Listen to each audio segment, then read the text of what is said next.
Hello and welcome to episode 32 of the Rhody Rumble podcast. My name is Adam Bernstein. Today I'm joined by Will Geoghegan. Will is the sports editor of The Independent, which covers North Kingstown, Narragansett, and South Kingstown. Thank you so much for joining me today. And how you doing, Will? Doing well, doing well. Thanks for having me, Adam. Thank you. So first question that I really want to start with is just how you got involved with sports media or sports journalism. Did you know you always wanted to work in sports, and how did that really evolve?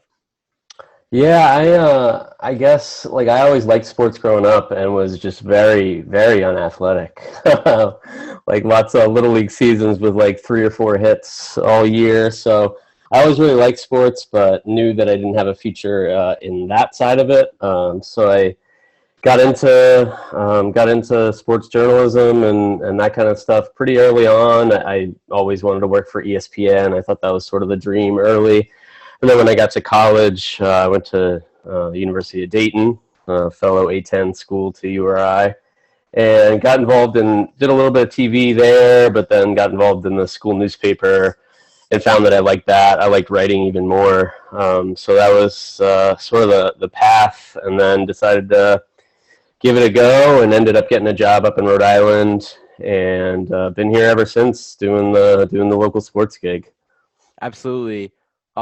So you mentioned you were always kind of attracted to sports media and sports journalism. Very similarly, I'm kind of trying to follow a similar path.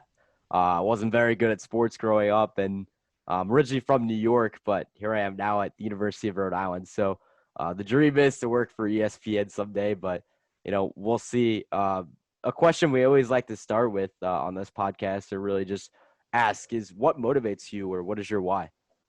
That's a good question. I think I like kind of what sports can mean for people. It's like something they pour all this work into, and it somewhat can sort of seem trivial in the grand scheme of things. But it's also something that's really important to the people who play it, and really important to the people who watch it, especially at higher levels.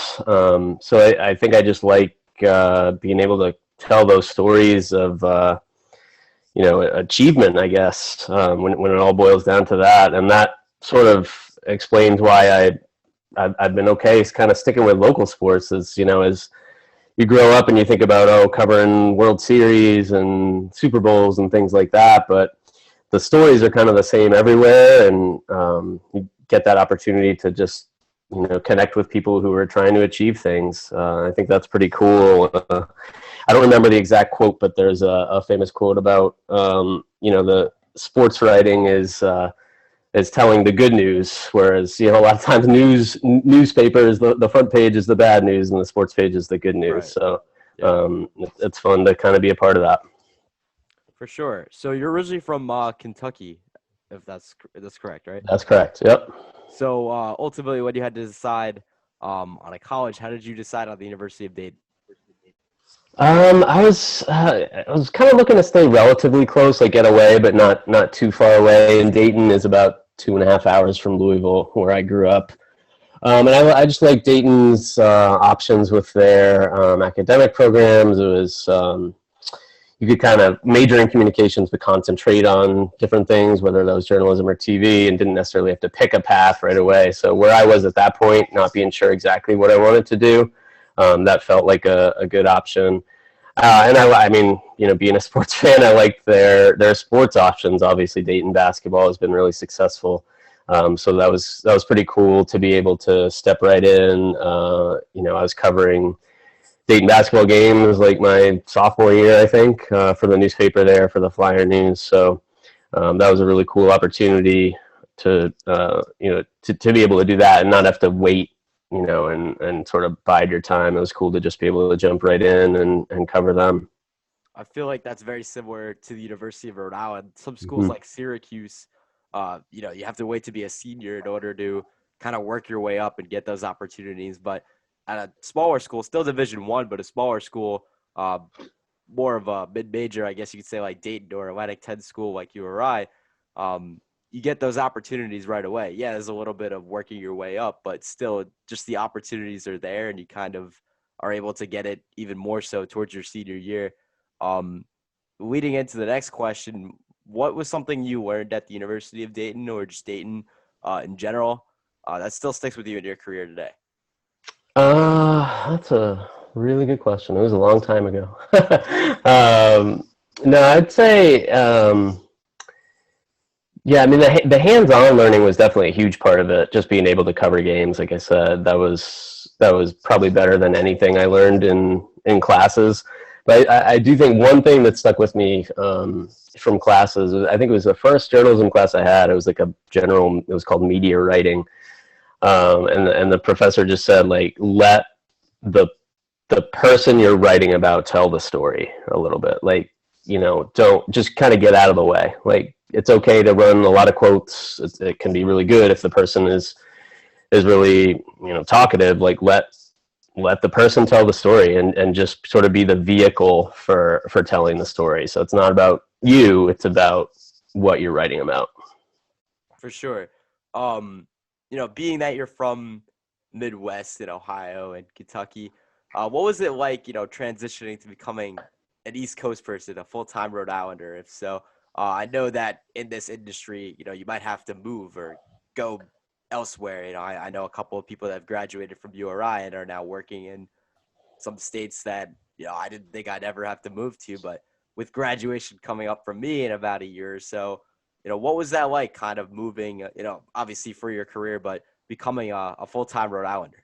Yeah, no, it was fun. I mean, it's definitely, like you said, that's a lot of people sort of make those moves. If you want to give it a shot, you're kind of willing to go everywhere. So for me, that's sort of what I was looking to do. Like, I grew up in Louisville, and when it comes to newspapers, they have a big paper, the Louisville Courier Journal, and I freelanced for them, but there aren't as many smaller papers as there are in certain other parts of the country. So I was willing to kind of give it a shot somewhere else. And then my parents are both from Boston, and we used to come up to Cape Cod every summer. So I sort of had that connection to New England. I have a little bit of family up here, so it wasn't completely foreign. It wasn't like moving to the middle of Kansas or something. But yeah, it's been good. I mean, I like being by the ocean, and I like Rhode Island. It's a great spot, great place, and I think it was a little bit of a transition. I think people aren't quite as friendly on the surface in Rhode Island, but I think when you get to know people, it's about the same. So that was a little bit of an adjustment, but other than that, it's been great. Yeah, I mean, I'm from New York originally, as I mentioned, and since coming to Rhode Island, I feel like everybody's so much nicer. I don't know, but Yeah, that's probably everyone from true. where I'm back home from was just like not as nice. Even the people on the road when I'm driving are just so much nicer in Rhode Island. But Yep. um, anyways, I take it you're a big baseball fan, based off your blog, the Right Field blog, also highlighting the Cape Cod League, which you mentioned, and you're from Louisville, so of course the connection there. What really inspired you to start that blog? Also, you published a book, Summer Baseball Nation. What really inspired you to follow baseball closely? Was it something that you always had in you since growing up, or was that something that you kind of developed over time? Yeah, I mean, I always played baseball. That was like the first sport I played with, like t-ball. And then just growing up, going to Cape Cod every summer, that was like one of the things we did as a family of sports fans. We went to a lot of Cape Cod Baseball League games, and I was always just kind of fascinated by it. The fact that I was like, look, you could look out on these fields and see guys who were going to be in the major leagues in like 5 years. So that was always really cool to me, and the it's just so unique to have that, and you can be so close to that. You get to talk to these guys in the bullpen, and you get to walk out on the field and get their autographs after the game. It's like these future superstars just on these high school fields living with host families. So it always fascinated me, and when I moved up here and was sort of closer to Cape Cod, I started to going to games every once in a while, and then just decided that was sort of the height of it was like 2007. It was kind of like the height of blogs. So I decided just to start that one up, and it's been really fun just to be able to follow the league and follow it a little closer than I ever had, and still that fascination kind of persists. And that led to the book. I just in learning about the Cape League, you sort of learn about other leagues around the country, and there's a lot of leagues that are basically doing the same thing. It's the same connections with people and communities, really good baseball. So I decided to take the plunge and travel around to a few of those leagues, Alaska and out in California, a few other places, and write a book about it. So that was really fun, really cool experience. Came out in 2020 in a very weird time for a book to come out, but it all worked out. So yeah, it was really fun. Definitely a cool part of kind of the sports writing journey for me. Yeah, I haven't really got yet involved or really followed collegiate summer baseball, but something I have on my bucket list is to travel to all 30 major league team stadiums and see all the teams play. Love that. Yeah, So that's a great that idea. I'm trying to accomplish. But this is a question I didn't have prepared, but it just came to me. What is the kind of process that goes into writing or publishing a book? Because I mean, I know that could take years, and there's a lot of work that goes into it. But what is that process like? Yeah, I mean, it's definitely it's a long process and a slow process. For me, being a first time author, I basically like went ahead and like did the project and then tried to get a publisher. In a lot of cases, that for an author who's done it before, that might be slightly reversed. You get the book deal and then you do the project. But I wanted to just do it, and I was willing to self publish it if that was necessary. So for that part of it, it was just reaching out to people and kind of explaining what I wanted to do, and everybody was super receptive to it. So then I traveled around, got all the research and did all the interviews and got all the material. And then as I was writing it and just kind of grinding away at that, I sought out a publisher, initially got an agent. That's sort of the easier path than reaching out to publishing houses. Because an agent has connections and can kind of reach out directly to someone and vouch for someone. So I got an agent, Rob Wilson, who's been super helpful, and he was able to get a deal with the University of Nebraska Press. So then I delivered the manuscript to them. Then there's an editing process and all that stuff. So it ended up being like basically 4 years after the summer. Where I did all the research, summer of 2016. The book came out in 2020. So definitely a slow process, but it was worth it. And it was pretty cool to see the finished product. That's amazing. I'm gonna have to. Is it on Amazon? I'm gonna have to. It is. Yep. I'm gonna have to definitely get that and read it. I'm a big baseball fan myself, so. Nice. Yeah, that'd be awesome. I'm from New York, so I'm a Yankee fan, which I know Okay. is popular over here. But are you no problem for me. Yeah, no, I grew up. Well, so I was like a little bit of a Red Sox fan growing up because my dad being from Boston. But then I sort of took on the Cubs as I got older. Being from Louisville is sort of in the middle of a few different teams. There's a lot of Reds fans, some Cardinals fans, some Cubs fans. So I hooked onto the Cubs from watching games on WGN. So that has stuck with me. So I take no sides in the Yankees-Red Sox rivalry. Yeah, I've actually been to Wrigley a couple of times. I'd say that they're probably my second favorite team behind the Yankees. I'm a diehard Yankee fan, but love the Cubs. Love that we have Anthony Rizzo now too, which is great. Yeah, I know. It broke my heart, but it had to happen. I was a big fan of the 2016 team. That was a lot of fun to watch. But that was fun. Yeah. So out of college, you started working with Beacon Communications. What was that experience really like for you? So that was like a really just incredible learning experience. It's a small paper in Warwick, three papers actually, Warwick Beacon, the Cranston Herald, and the Johnson Sunrise. And it's like a total, you do everything, in terms of sports. I was doing photos and stories and laying out the paper. So just great experience, great first job to be able to, learn how to do all that stuff. I knew a little bit from the college paper, but to really be thrown in. It was also great to be in sort of that community type paper where you're meeting people, you're getting to know people, you're connecting with people all the time, and that was something that I didn't. I had never really done that at the college, covering college sports at Dayton. That's pretty much boilerplate press conference kind of stuff. Just meeting athletes and parents and coaches. That's a huge part of especially community newspapers. So it was really good to be thrown into that and to kind of learn how to do that to begin with. Also met my wife there. She was a news reporter at the time. So yeah, it was great all around. Absolutely. And now you're with the Independent. So really, just how did you get there, and just walk me through what a typical day looks like for you. I'm sure there really is no typical day with all the sports, high school and URI collegiate level that you're covering, but just really what was it like kind of moving over to the Independent and then now being there, like what it really entails, the job? Yep. Yeah. So I was at the Beacon for a while, and then I actually lived in North Kingstown while I was at the Beacon. So it made sense to make the move and have the opportunity, especially to cover URI sports. That's something the Beacon is mostly focused on high school stuff.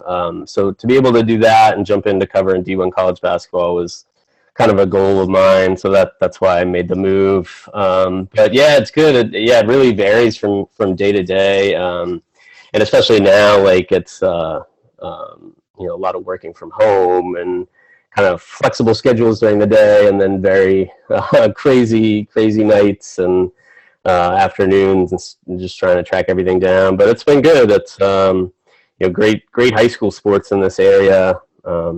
This week I think I have, of the four schools we cover, 7 of their soccer teams are in the state semifinals in their respective divisions. So it's busy, never a dull moment, but it's exciting. Love covering the high school sports, and have enjoyed covering URI as well. Absolutely. What's the best part about the job, working for the Oh, Independent? that's tough. Um,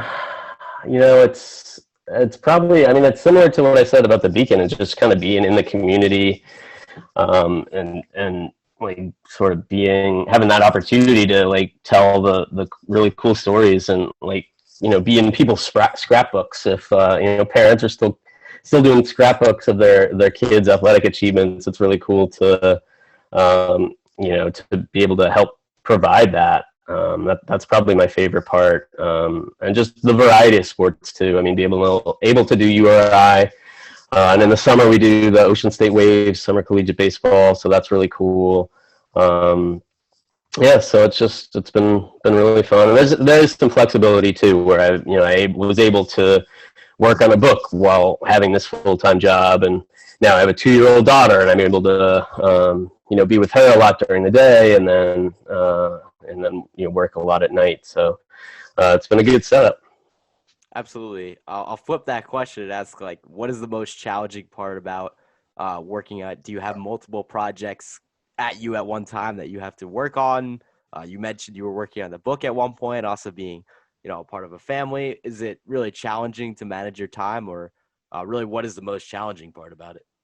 Yeah, it could be tough just to not be able to to not have flexibility. If or yeah, I mean it's flexible in many ways, but yeah, like just certain days will get blown up, and I need the schedule to stay a certain way. So that's tough. In terms of the job itself, it's just trying to keep tabs on everything. Like it's a lot of high school coverage, and parents want to see their kids' name in the paper as much as possible, but I can't be everywhere at once, and it's just a one-person sports staff, so that part's a little tough. But we try to do our best and get people in when we can, and if I could cover every game, I would, but I can't, so we make it work as best as possible.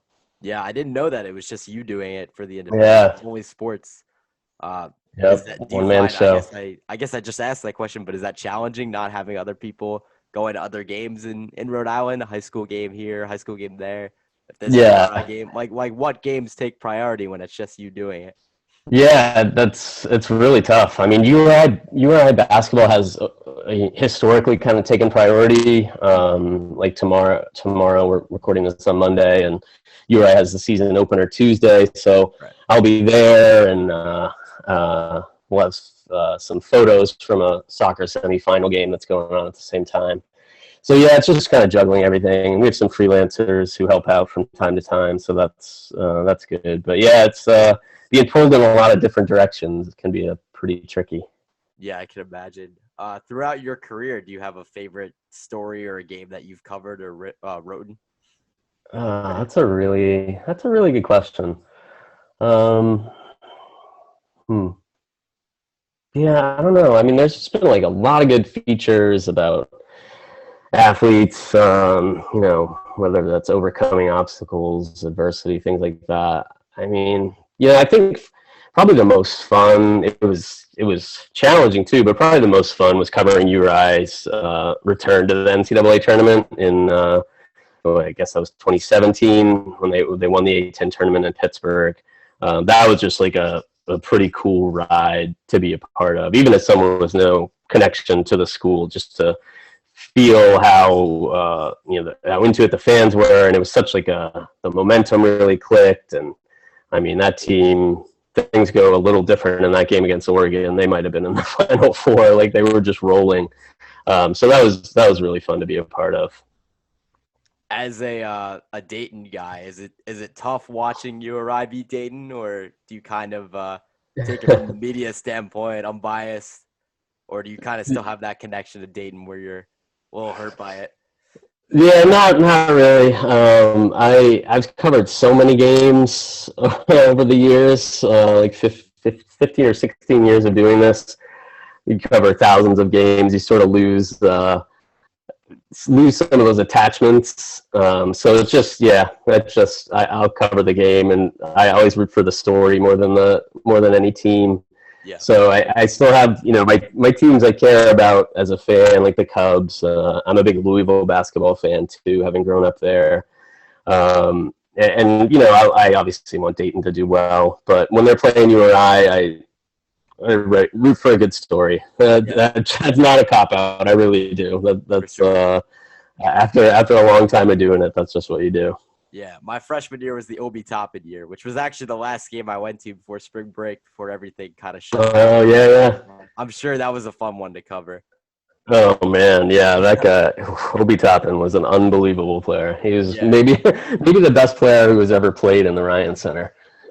maybe. Yeah, actually, probably. I was gonna say the older guys, but they played in Keeney Gym. Yeah, Um, yeah, but yeah, no, I'm a Knicks fan, so I used to root nice. There against you them, go. and now I root for them. So, but Yeah, it's he's crazy. awesome. I'll never forget just that game or that year too. The PC game, the Alabama game. That was a fun year. Yeah, yeah, some good games that year. Yeah, Hopefully we can do the same this year or tomorrow. It all starts tomorrow, so we'll yeah, see. yeah. It'll be exciting. Do you do you have any predictions, or have you kind of been following the team enough to kind of have a statement about this upcoming team? Yeah, I mean, I have kind of a general feel. But at the same time, I think there are like some unknowns. Like I don't know exactly what to expect. They have a lot of talent. They have a high ceiling, and they look good in that exhibition game. And obviously, they won that scrimmage over St. John, so they have had a really good preseason. I think there's a potential to be a contender in the A10. It's just I think it's going to take a couple of things. I think they need a few guys to kind of take a leap, a consistent leap.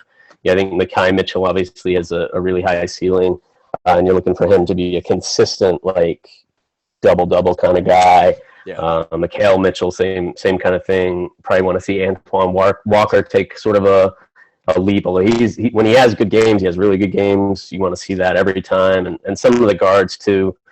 You're just when you compare this URI team to some of those teams like the NCAA tournament teams, they had multiple all-conference caliber players.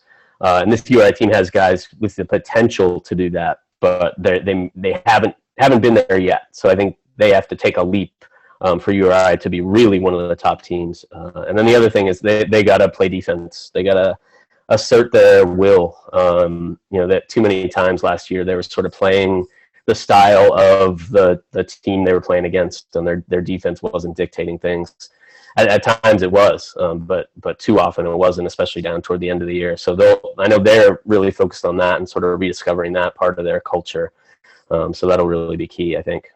For sure. I know they came in at number 7 on the preseason polls, but I do believe they can finish top 5. I know a couple of years back when they made those NCAA runs to the tournament, they had a couple of guards. It was a very guard-heavy team with E.C. Matthews and Jeff Doughton, Jarvis Garrett, Stanford Robinson at times. Like they had a lot of guards, and I see a lot of comparisons this year to those years because you have Ish Leggett, Ishel Amin, Jeremy Shepard, even Sebastian Thomas, who was supposed to redshirt but really impressed the other night against Johnson and Wales, that exhibition game. So hopefully they can pull it out, and the team chemistry will show more so than last year. I think it hurt that they had a lot of incoming transfers from different programs, and it was a COVID year. So we'll see, but I am pretty optimistic. Obviously a little Yeah. biased, but Yeah, no, I think that's fair. Like yeah, they definitely have talent. They definitely have potential. It's just about putting it all together. for sure. I just have like two or three more questions. Through all the experiences you've had in your career, just working with the Independent and just all the other places that you've worked and written articles for, who's the coolest person that you've had the chance to, sit down and meet or interview? Oh Most man. interesting person? Yeah, most interesting person. Huh. I don't know. I'm like so all these thousands of stories of like Yeah. I lose track of the big ones sometimes with the grind. But I mean for sheer like entertainment purposes and like also being a really good interview, Dan Hurley was fantastic. Like he Yeah. could be tough sometimes. But he would always tell it like it was. And he was like that. We always, me and some of the other writers just talk about all the time about how he was like the master of narrative. Like he had his story of his team, and he would make sure everyone knew it. And Yeah. that was pretty cool to sort of be a beat writer for a team that had that sort of common thread of the storyline always there. He was always aware of it. And he created some great quotes over the years. The Fats Russell is the God, what was it? Fats Russell, magnificent. I don't know. I'm losing it now, but yeah, he's a quote machine. So I miss having him around. Yeah, I wish I had the opportunity to beat him. My dad actually went to URI, so I grew up watching URI basketball, especially those years before I got here as a student. But Yeah, just watching those two runs and just the way he kind of brought energy to the team, especially that locker room environment that he brought. He was not afraid to get in front of the refs and make his point. He would stomp his feet, his face would get all red. It was just like the yeah, passion that he had as a coach. So that's a great answer. yeah, I would have loved to yeah. have met him, but Yeah, yeah. I mean, watching Dan Hurley practices was really something. yeah, The I'm sure it was very intensity, intense. Very yeah, intense. the intensity was wild. Yeah, Yeah. for sure.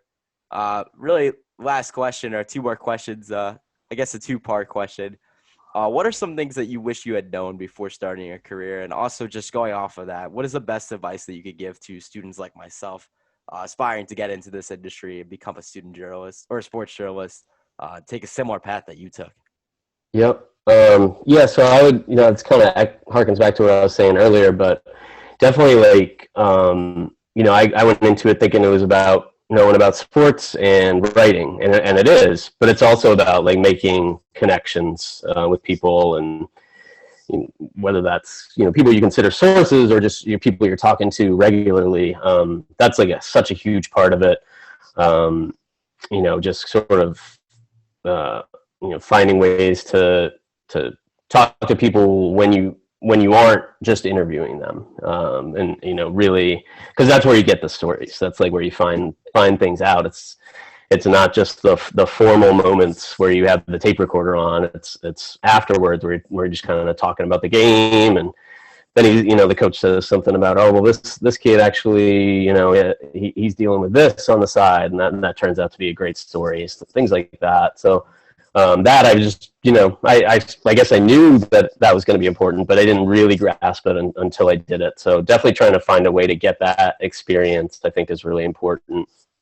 And as far as advice, I just say like try to do as much as you can in college when you have the opportunities, to sort of do everything. You're not bogged down by one job at that point. So, like you've got this podcast. That's awesome.